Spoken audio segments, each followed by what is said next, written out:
Suzanne Barron here, founder of Christ is Illuminati. I've changed the name. It's getting a lot of resistance.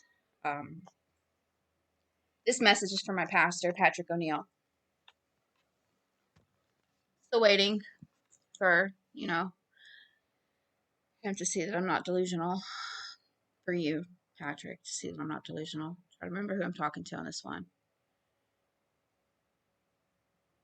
Before I came to you weighing 115 pounds that day,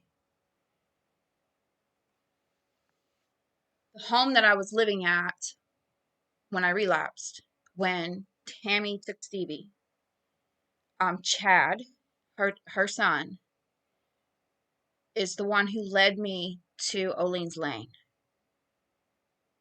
Her son did. I bought that property because he had friends out there, and he led me to Olean's Lane.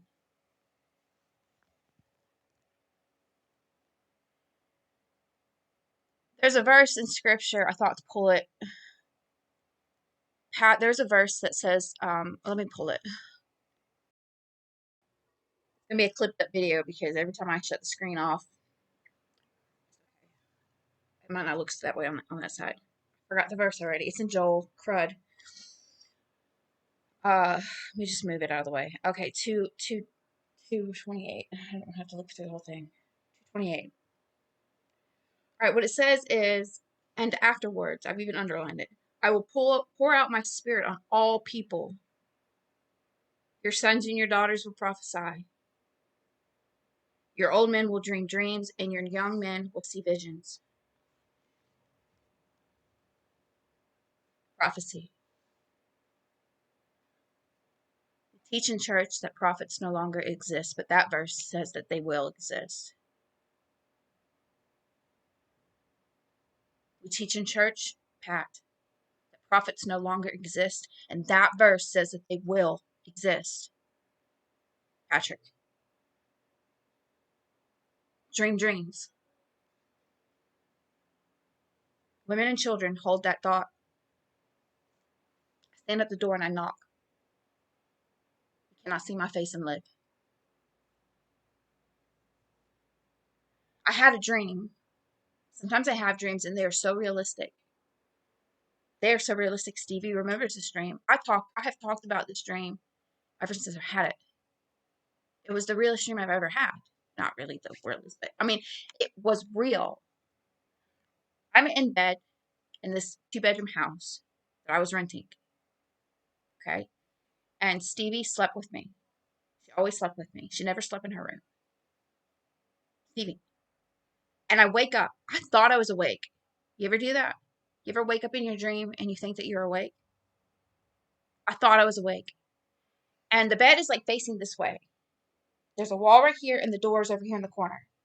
The bedroom door. And then the wall goes this way. And I'm looking at the closet, looking at the door, it's open, and there's a little girl, women and children. There's a little girl on her knees and she is poking her head across the corner. This is in my dream. Now everything was in place. The wall was red, the dresser was over here, the bed, everything was in place. I thought I was awake. Stevie wakes up. She's right next to me. Stevie wakes up.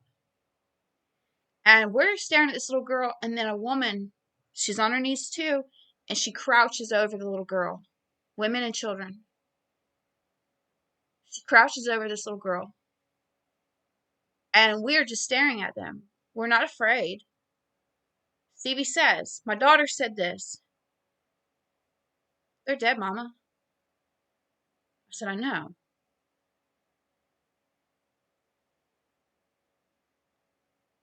I've never forgotten this dream. I know everything about it. And we just stared at him.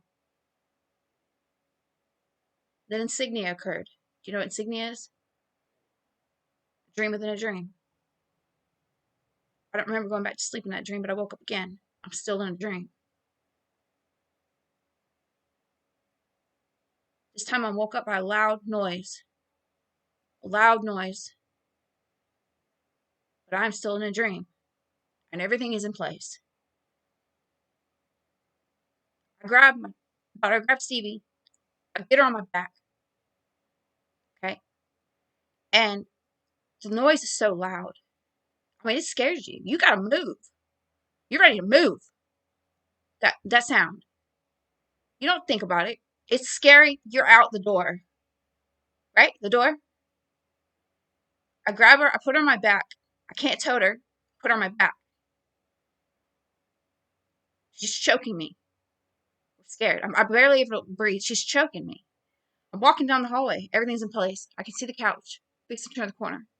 I'm struggling to get through this hallway, though, Pat. Struggling to get through it. It's not easy. The noise is so loud. It is forcing me. It's pushing me to the ground. I can barely even get through the hallway. I'm holding the walls, pushing myself through this hallway. This noise is so loud. It is pushing me down. A noise is pushing me down. I turn the corner. I'm headed to the door, and I run into a man. I didn't see his face. All I saw was here, down. I run into him. He's standing right there at the door. I'm trying to get out the door. He's right there. Bump into him, and I wake up. This time I am really awake. Who is that at the door, Pat? You should know the answer to that. How much scripture you know. That was right before I relapsed. I relapsed in that home. I can't. I'm telling you, Patrick O'Neill. I'm telling you, we're supposed to do this together.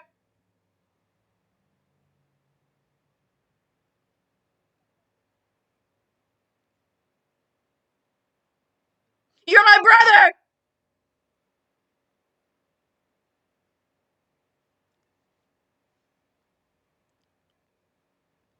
I relapsed in that home. I told Tammy to come get her. I couldn't feed her.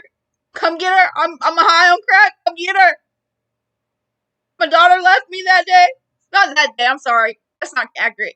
But left me from that home, and I came to you. I spent 5 years with you, and that congregation taught me enough to sustain my life. I could have died when I went through that. But what I learned from that congregation, your congregation sustained me, and I was able to live. And I found God. Everything happens for a reason.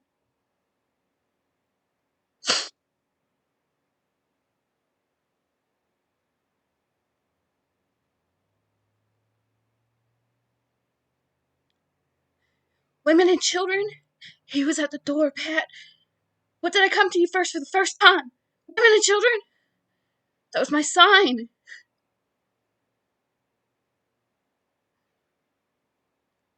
It was all for a purpose. It was all for a purpose.